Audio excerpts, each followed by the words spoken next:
Welcome to a more secure home network. Now that your gateway is set up, your Wi-Fi network will be protected, along with all your devices that are connected to it, from smartphones, tablets, and computers to connected nanny cams, thermostats, and other IoT devices. To take advantages of all the features available to you, you will need to download and install the Network Security app. Then with a few clicks, you can customize your protection. Open the D-Link Wi-Fi app. Tap the Settings menu on the top right-hand corner of the home screen. Tap on the Cloud Service icon.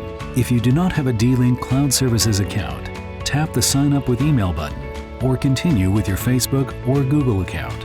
Alternatively, if you already have an account, tap the Login link at the bottom of the screen. Tap the Login with Email button to access the login screen. Return to the Settings menu and tap the D-Link Defend icon. Agree to the Terms of Service and Privacy Notice and tap Keep Protecting Me. Tap the link to download the app.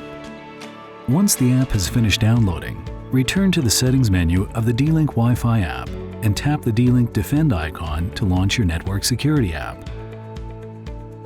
You will be taken to the D-Link Defend app.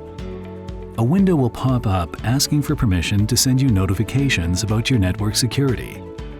We recommend for you to tap Allow so that you can stay up to date with the status of your network. From here, the app will give you a short tour about the features of D-Link Defend and how it can help boost your security level. Swipe left to go through the tour. Next, the app needs to associate your account with your router and connect to cloud services. Make sure that you are connected to your home network. Once the router is detected, the app will associate it with your D-Link Cloud Services account. Once you're connected, tap Let's Go to proceed to the home screen.